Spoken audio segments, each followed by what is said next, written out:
"Excuse me, sir. Please don't tow that car. I just need 1 minute." The security guard didn't even glance at her. The woman's voice trembled, her hands shaking as she slipped a small envelope under the windshield of a luxury black Maybach gleaming under the rain. Moments later, the millionaire CEO stepped out of the building, his shoes splashing in puddles. He frowned when he saw the note on his car until he opened it. His face changed. The arrogance vanished. Without a word, he dropped his briefcase and ran into the storm, searching the streets for the woman who had written those few trembling words of gratitude. He had no idea that this single mother's thank you note would reveal a secret that connected their pasts in ways no one could have imagined. Before we begin this emotional story, tell us in the comments from which city you are watching, and don't forget to leave your like to keep following us. Rain whispered against the tall glass towers of downtown Chicago, tracing silver lines down reflections of a city that never looked back. The streets were slick with neon, stretching like liquid fire under the headlights of luxury sedans. Amid the hum of engines and hurried footsteps, a woman in a worn black coat stood by the curb, clutching a small white envelope that trembled in her hand. Her name was Emily Carter, 32, mother of a 6-year-old boy, who believed the world was kinder than it really was. Her shoes were soaked, her hair clung to her cheeks, but her eyes held a quiet determination. She wasn't there to beg, nor to ask for help. She was there to say thank you. The car before her, a black Mercedes Maybach, belonged to Michael Harrington, a millionaire CEO whose name lit up skyscraper billboards. Earlier that day, his company had donated a year's worth of food vouchers to the local shelter, where Emily worked as a part-time cleaning lady. That donation meant she and her son wouldn't go hungry this winter. It was the first good thing that had happened in months. Emily looked around. The rain muffled the city's voice as if giving her permission. She stepped closer to the Maybach, her fingers brushing the cold hood. She slipped the envelope under the wiper, pressing it flat so it wouldn't blow away. Inside, the note said, "Thank you for helping people like me. You don't know me, but your kindness reached my little boy tonight. Emily C." Her heart pounded like thunder rolling between the skyscrapers. She turned and started walking toward the bus stop, her figure dissolving into the blur of rain and headlights. Minutes later, Michael exited the marble lobby of his building, still on a call, voice clipped and commanding. He was the kind of man who measured time in profits and silence in power. But when he saw the white envelope glinting on his windshield, he frowned, annoyed. He tore it open absent-mindedly, then froze. His eyes scanned the few handwritten lines, the ink slightly smudged from the rain. Something inside him, something long buried beneath years of ambition and control, stirred. He looked up, scanning the street as if the writer might still be there. But all he saw was a blur of rain and taillights disappearing into the distance. Michael's phone slipped from his hand. The rain drummed harder. He looked down at the note again, his jaw tightening, a strange urgency rising in his chest. He turned to his driver. "Find out who left this," he said. "Sir, now. Check the cameras. I need to know who she is." The driver hesitated, confused by the rare emotion in his boss's voice. But Michael was already moving, past the valet into the storm, his coat flaring behind him as if something in him had just woken up. And somewhere, blocks away, Emily sat on a bus seat, clutching her purse against her chest, unaware that the man whose world she'd just touched was running into the rain to find her. The rain didn't stop that night. It only deepened, turning Chicago's steel heart into a mirror of ghostly lights. Michael stood under the awning of the parking garage, the note still in his hand, raindrops bleeding the ink into blue veins across the page. He didn't understand why it mattered. He'd received thousands of letters before, petitions, complaints, even threats, but never something so disarmingly human. "Sir, security says the cameras caught her leaving about 10 minutes ago," his driver reported, holding out a phone. The footage was grainy, just a woman in a black coat walking away under an umbrella that barely held against the storm. Her pace wasn't hurried. It was graceful, deliberate, like she had already made peace with something. "Can they identify her?" Michael asked. "She left from the shelter across the street, sir. The one we donated to." Michael's jaw flexed. The same shelter he'd only signed off on out of PR strategy. His marketing team said the company needed a warmer image. He hadn't even visited it, but now that building suddenly mattered more than all his skyscrapers combined. "Drive there," he ordered. Across the city, Emily pushed open the door to her small apartment. The walls were thin, the heater coughed instead of humming, but it was home. Her son, Ethan, was sitting at the table, coloring with stubby crayons under a flickering light. "Mom, you're soaked," he said, running to her. "I'm okay, baby," she smiled, kneeling to hug him. "I just had something important to do." He looked at her curiously. "Like a superhero mission?" She laughed softly. "Something like that." Emily changed into dry clothes and sat beside him, watching his small hand trace a sun over a stick figure drawing of them both. There were no clouds in his picture, no rain, no cold streets, just light. She envied that simple faith. Meanwhile, the Maybach slowed outside the shelter. The lights inside were dimmed, the doors locked. Michael stared at the sign, Grace Haven Community Center. The rain blurred its letters until they looked like they were crying. He stepped out, ignoring the umbrella the driver offered. Standing there in the downpour, he realized how absurd it was, searching for a stranger who probably wanted nothing in return. But the note had done something to him. It had cracked the glass shell of his detachment. He looked again at the smudged signature, Emily C., and whispered her name as if it might lead him somewhere.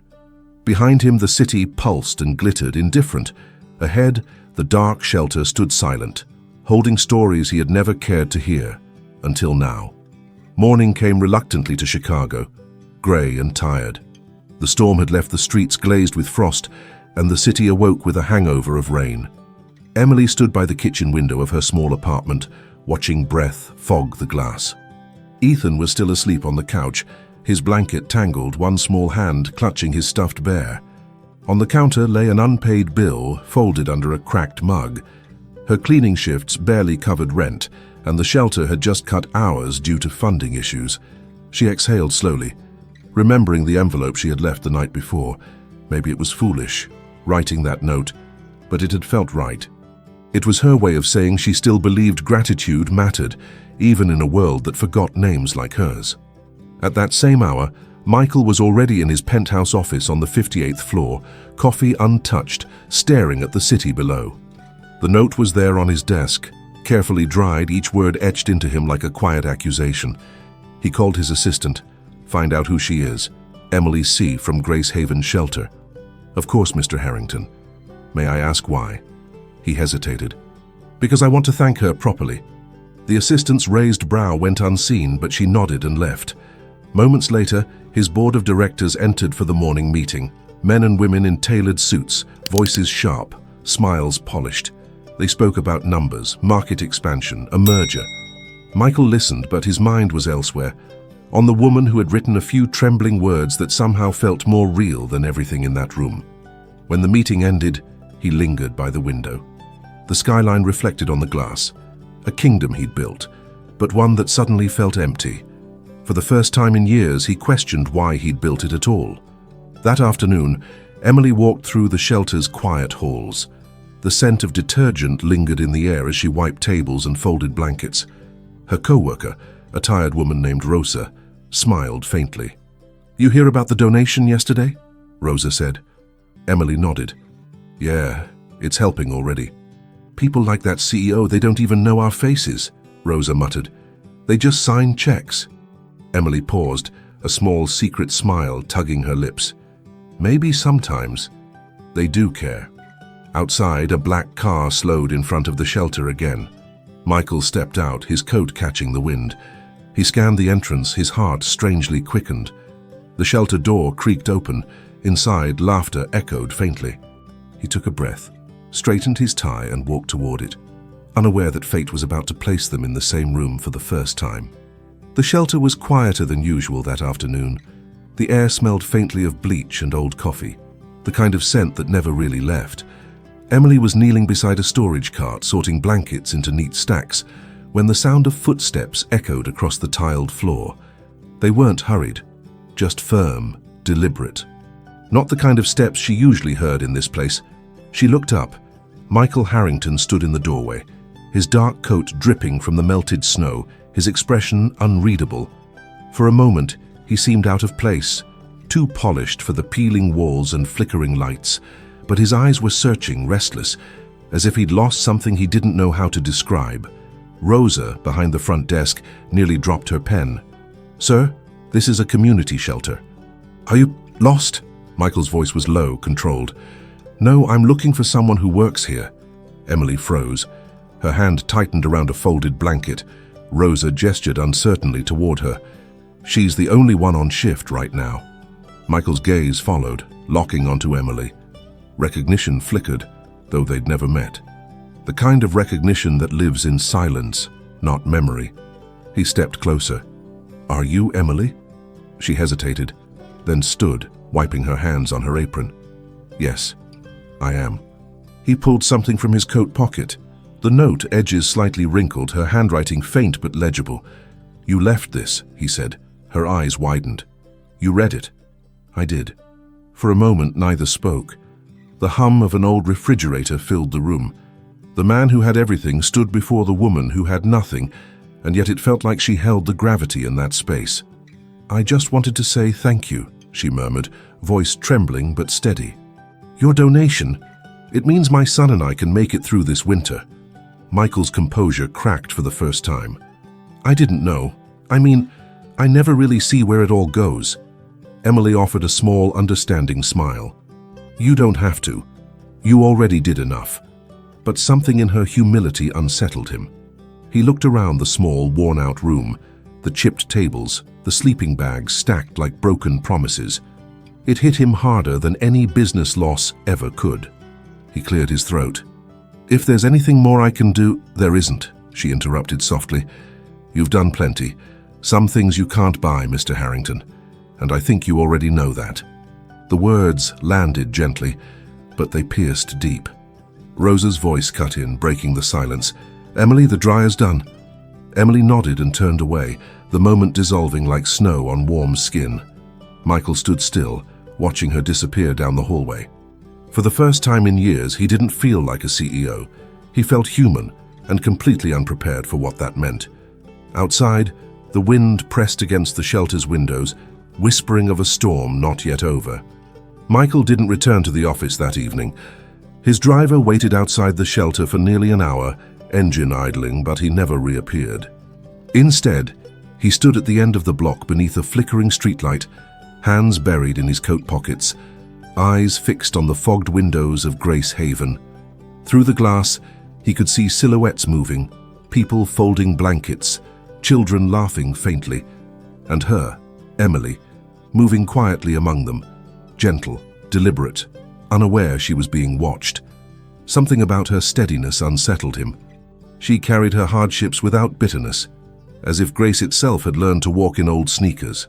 For a man used to being feared, envied, or flattered, that quiet dignity was disarming. When he finally got into the car, the driver asked, "Home, sir?" Michael hesitated. "No. Take me to Lincoln Park." The park was nearly deserted, the lake a black mirror. He sat on a bench, the city skyline flickering across the water like a mirage. The note rested in his hand again, slightly damp, edges worn. For years, his life had been a chain of transactions, contracts, acquisitions, boardrooms filled with people who smiled too quickly. But that one act of anonymous gratitude had pulled him out of that rhythm like a single wrong note in a perfect symphony. He wasn't sure what he wanted from her. Forgiveness, maybe. Not for anything he'd done to her, but for the person he'd become. Across the city, Emily tucked Ethan into bed. "Mom," he murmured, half asleep, "was your superhero mission yesterday a success?" She smiled faintly. "Yes, baby. I think it was. Will you have another one tomorrow?" Her voice softened. "Maybe. But heroes rest too." When he drifted off, she sat by the window, watching the snow start to fall again. She thought about the man who had read her note, the distant, unreadable CEO. Maybe he'd already forgotten. Maybe that was for the best. But she couldn't shake the image of his eyes, cold, yes, but searching, like someone who had forgotten how to feel and was desperate to remember.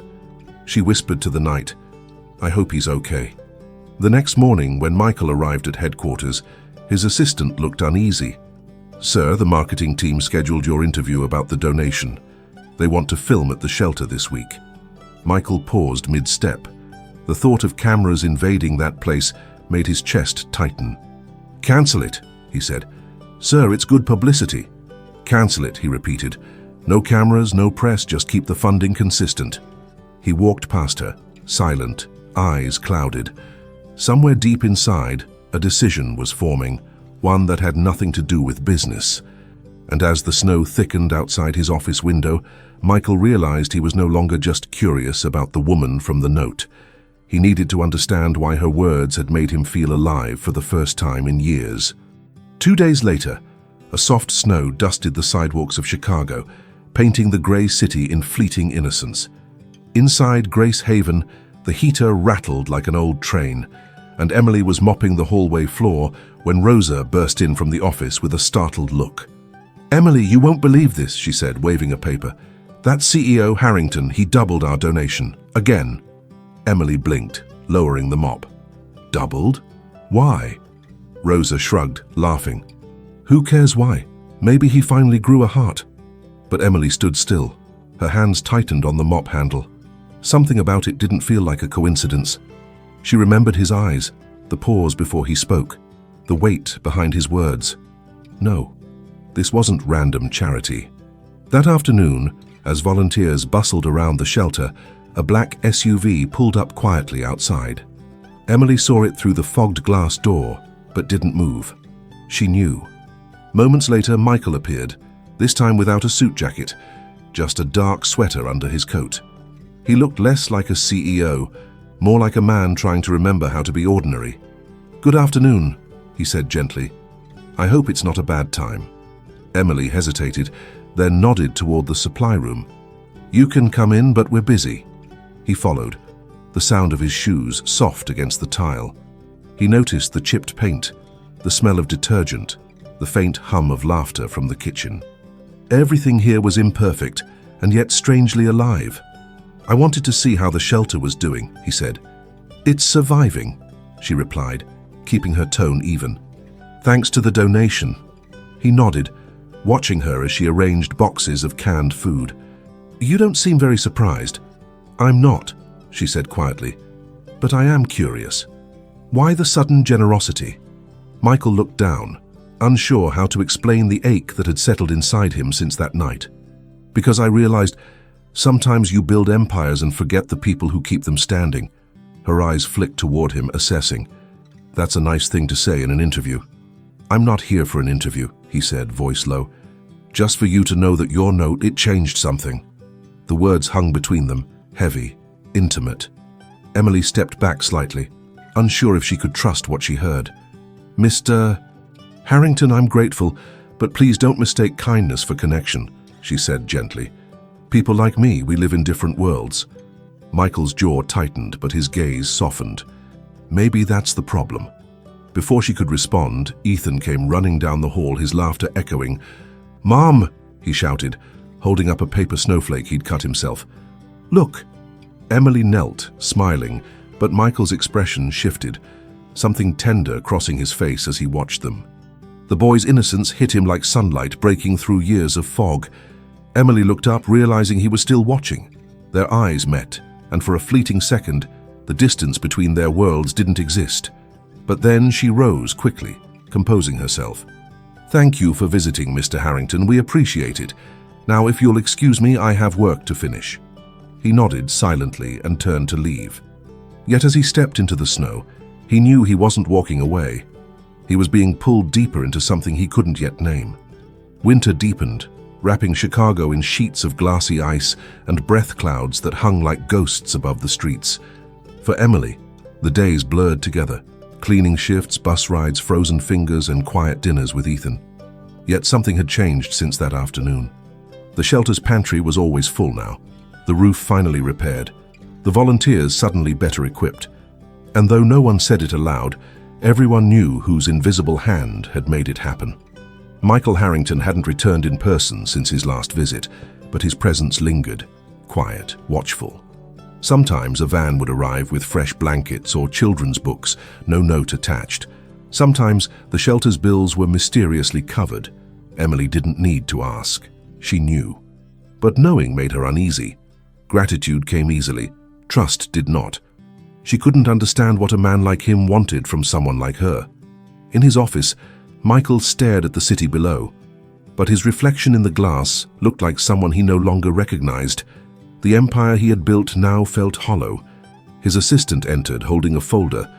"Sir, about the Grace Haven funding, do you want to continue anonymously?" "Yes," he said without hesitation. "No announcements, no press releases." She nodded, curious. "May I ask why the shelter?" He looked down, thumb brushing the edge of Emily's old note. "Because someone there reminded me of my mother." The assistant blinked, surprised. Michael rarely spoke of his past. Few knew that his mother had worked as a cleaning lady after his father abandoned them. She died young, too young, before she ever saw the life her son would build. The memory had been buried beneath ambition and years of silence. But Emily's letter had unearthed it all, word by trembling word. That night, unable to sleep, he drove to the south side, to the old neighborhood he hadn't visited in decades. The houses sagged, paint peeling, but one porch light glowed faintly, the kind of light his mother used to leave on waiting for him. He sat in the car for a long time, the cold creeping into his bones until the ache in his chest became unbearable. He whispered into the darkness, "I'm sorry, Mom." A few days later, Emily noticed a small envelope slipped under the shelter's door. Inside was a simple note, written in the same elegant hand, "For Ethan, to buy a warm coat. No signatures needed." She sighed, torn between gratitude and discomfort. He was helping again, but always from a distance. It wasn't charity that unsettled her. It was the feeling that his kindness came from somewhere broken. That evening, while sorting donations, Rosa approached her, whispering conspiratorially, "Did you know that Michael Harrington's mother used to work as a cleaning lady too? I read it in an old article." Emily froze. Her fingers stopped mid-motion over a stack of sweaters. "A cleaning lady?" she repeated softly. Rosa nodded. "Yeah, guess even rich people start somewhere." Emily turned away, her pulse quickening. For the first time, she saw the man not as a millionaire CEO, but as someone who might have known her world once, someone carrying ghosts of his own. She looked toward the window, where snow fell in quiet spirals, and for reasons she couldn't explain, she whispered his name under her breath. Michael. As if saying it might summon him back. The snow had softened into a pale mist by the time Michael returned to the shelter. It had been weeks since they'd last spoken, and he wasn't sure if he had the right to come back. But something inside him refused to stay still. He needed to see her again, not out of curiosity, but because somehow her presence had begun to quiet the noise in his mind. When he entered, Emily was in the kitchen, washing dishes, sleeves rolled to her elbows. She turned at the sound of the door and froze. "Mr. Harrington," he smiled faintly. "Michael, please, just Michael." She hesitated, then nodded. "All right, Michael, you shouldn't be here. People will talk." "Let them," he said simply, stepping closer. "I wanted to thank you. You were right that day. Some things can't be bought." Her eyes softened, though her guard remained up. "You remembered that?" "It's all I've been thinking about," he admitted. A silence stretched, filled only by the hum of the heater and the faint clatter of dishes. There was something fragile in the air, a closeness neither dared to acknowledge. Finally, Emily sighed. "You don't have to keep helping us. The shelter's fine now." Michael shook his head. "It's not about the shelter anymore." As she looked at him then, really looked, and saw a weariness in his eyes she hadn't noticed before. Not arrogance, not power, just a man haunted by something unfinished. "What is it you're looking for, Michael?" she asked quietly. He leaned against the counter, gaze distant.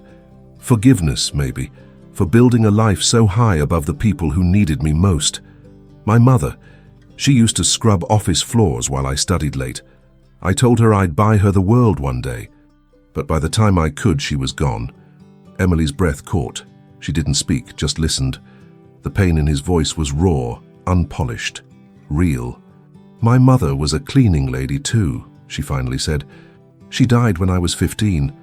I started cleaning to keep a roof over our heads. Guess we both inherited that kind of strength." Their eyes met.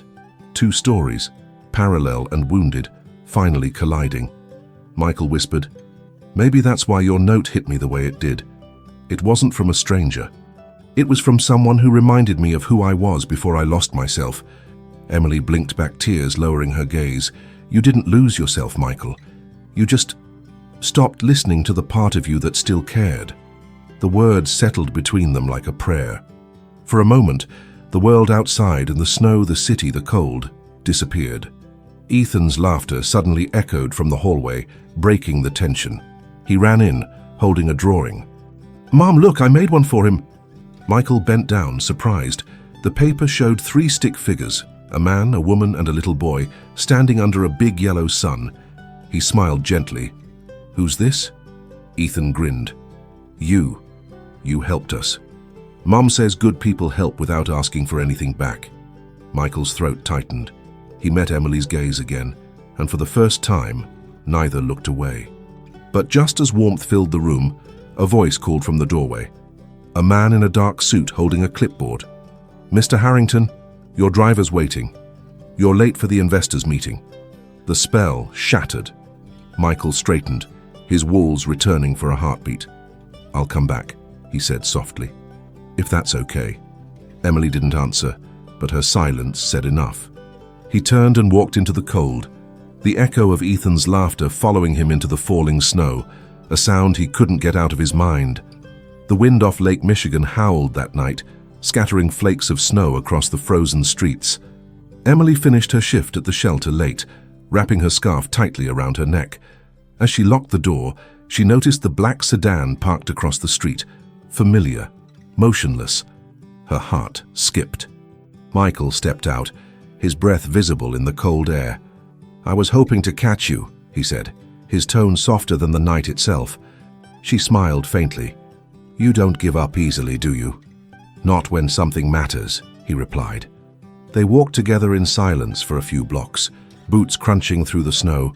The city glowed faintly around them, streetlights flickering like old film reels. Finally, they stopped by a bench near the park. "I didn't plan this," Michael began, his voice unsteady.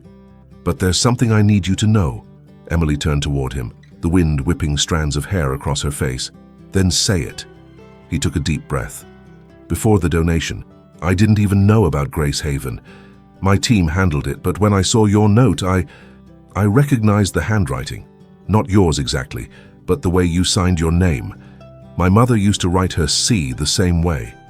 Emily frowned, puzzled. "That's a strange coincidence." He nodded. "It's more than that." He reached into his coat and pulled out a worn, yellowed letter. "After she died, I found this among her things." He handed it to her. Emily hesitated, then unfolded the fragile paper. Her eyes widened.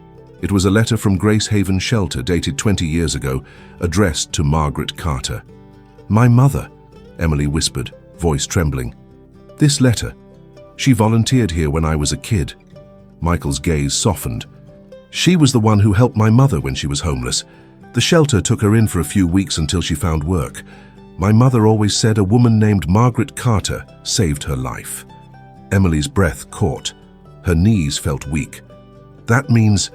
He nodded slowly. "Your mother saved mine.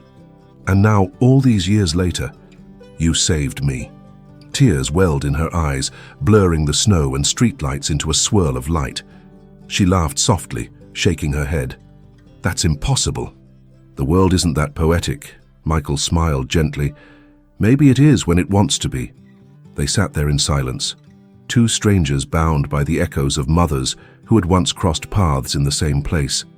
The city around them seemed to still, as if listening. Then Emily whispered, "Maybe that's why you found my note. Maybe it wasn't luck." He looked at her, his voice barely above the wind. "Maybe it was your mother and mine, reminding us that gratitude always finds its way home." Emily couldn't speak. Her tears froze on her lashes, but her heart felt warm for the first time in years. Michael reached out slowly, hesitant, his fingers brushing hers. She didn't pull away. The world between them, of wealth, of distance, of fear, finally crumbled. In the distance, church bells began to ring through the snow-covered city. Spring came slowly to Chicago, hesitant but certain. The ice melted in thin rivers along the sidewalks, and the first touch of warmth returned to the wind. Gracehaven no longer smelled of despair. It smelled of soap, coffee, and something new: life. Emily moved through the shelter's halls with a lighter step. She'd taken on more hours, but now it didn't feel like survival, it felt like purpose. The walls had been painted, new beds installed, and a small garden bloomed in the courtyard. On a wooden plaque by the door, a new name had been carved: the Margaret Carter Wing, dedicated to those who give without expecting anything in return. She had argued against it, of course, but Michael hadn't listened. "It's your mother's name," he'd said. "She gave my family hope. Now she'll keep giving it to others." That morning, he arrived quietly, as he always did now. No bodyguards, no driver, no coat worth more than the shelter's rent. Just a man with tired eyes and a peace he hadn't known in years. Emily met him by the entrance, brushing dust from her sleeves. "You shouldn't be working on weekends," she teased. He smiled. "And you shouldn't underestimate how bad I am at following advice." They walked together through the courtyard, where Ethan was chasing bubbles with a group of kids. His laughter carried in the soft breeze, bright and unrestrained. Michael stopped to watch him. "He reminds me of myself," he said. "Then I hope he grows up with less weight on his shoulders," Emily replied gently. He looked at her, sunlight glinting in his eyes. "You helped me put that weight down." A pause lingered, delicate, full of what neither dared to say outright. Emily took a slow breath. "You could have done anything with your power, Michael. Why choose this?" He looked toward the shelter, his voice quiet. "Because power without compassion is just loneliness with better furniture." She smiled faintly, then reached into her pocket and handed him a folded paper. "What's this?" "Something Ethan wanted to give you." He opened it carefully. It was a crayon drawing of the shelter, people holding hands under a blue sky. At the top, written in messy letters, "Thank you for finding my mom's smile." Michael's throat tightened. He folded the paper gently, as if it was sacred. "He's wise," he murmured. "He's learning from good people," Emily said. "And from you." A long silence followed. Then, with quiet resolve, Michael turned to her. "Emily, I don't know what the future holds, but if you'll let me, I'd like to keep showing up. Not as a CEO, just as a man who finally understands what matters." She studied his face, the sincerity in his eyes, the vulnerability he no longer hid. Then she smiled, soft, radiant. "Then show up. That's all anyone ever really needs." He reached for her hand, and this time she didn't hesitate. Their fingers intertwined. Two lives rebuilt from loss and gratitude. The camera of the moment panned upward. The shelter below them, children laughing, sunlight breaking through clouds over the city skyline. In that fragile, fleeting light, it was clear. Neither of them had saved the other. They had simply remembered what it meant to be human. In the end, it wasn't money or success that defined them. It was gratitude. Two souls from opposite worlds found each other through the kindness their mothers once shared, and in doing so, they rewrote what legacy really means. Michael learned that compassion is the only wealth that grows when shared, and Emily discovered that even the smallest act of thankfulness can echo across generations, because sometimes what begins as a simple thank you note becomes the letter that changes a life. Thank you for staying with us until the end of this heart-touching story. Tell us in the comments which part moved you the most. Subscribe and turn on the bell to receive more stories that inspire and transform. Leave a like if you believe in the invisible strength of dignity and family. And above all, thank you for being part of this community that believes in stories with soul. And before you go, watch the story I leave here on the left. I'm sure it will also move you and make you reflect.